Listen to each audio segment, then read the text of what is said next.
కామంతో కళ్ళు మూసుకుపోయి అభంశుభం తెలియని ఓ పసి బాలికపై అత్యాచార యత్నం చేశాడో నీచుడు. మద్యం మత్తులో తానేం చేస్తున్నాడో తెలియక యఘాయిత్యానికి తెగబడ్డాడు.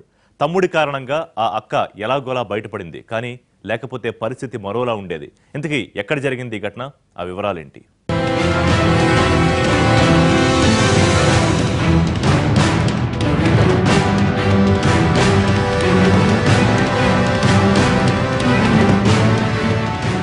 నిర్మల్ మండలం మూటాపూర్ గ్రామానికి చెందిన 5వ తరగతి చదివే 11 ఏళ్ల బాలిక.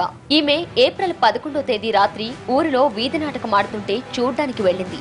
అక్కడ ఫుల్లుగా తాగి ఉన్న రామచందర్ అనే 48 ఏళ్ల వ్యక్తి కన్ను ఈ బాలికపై పడింది. ఆమె ఒంటరిగా ఉండటం గమనించిన ఆ కామాంధుడు పక్కకు పిలిచాడు. 20 రూపాయల నోటు చేతికిచ్చాడు. తర్వాత మాయమాటలు చెప్పి పక్కనే ఖాళీగా ఉన్న పెద్ద ఇంట్లోకి తీసుకెళ్లాడు. అక్కడ తన ఒడిలో కూర్చోబెట్టుకుని ఆమెతో అసభ్యంగా ప్రవర్తించసాగాడు. తన అక్క వీధి నాటకం దగ్గర కనిపించకపోవడంతో చుట్టుపక్కల వెతికాడు ఆమె తమ్ముడు. అంతేకాదు, ఆమె ఎక్కడికెళ్లిందో తెలియక అక్క అక్క అంటూ వెతికాడు. బాలుడి అరుపులు విని అదురుకున్న కామాంధుడు బాలికను వెంటనే విడిచిపెట్టేశాడు. అతడి చెర నుంచి బయటపడ్డ బాలిక ఏడుస్తూ ఇంటికెళ్లింది. జరిగిన దురాఘాతాన్ని కుటుంబ సభ్యులకు చెప్పింది. చిన్నారి మాటలు విన్నంతనే కోపం కట్టలు తెగిన కుటుంబ సభ్యులు అత్యాచార యత్నం చేసిన కామాంధుడి కోసం ఊరంతా వెతికారు. చివరికి ఇతడు గ్రామ శివార్లలో కనిపించాడు. ఇతన్ని పట్టుకుని చితకబాది ఊరు మధ్యకు తీసుకొచ్చారు. మూకుమ్మడిగా దాడి చేశారు. నిందితుడు బతుకు తెరువు కోసం గల్ఫ్ దేశాలకు వెళ్లి ఈ మధ్య సొంతూరుకొచ్చాడు.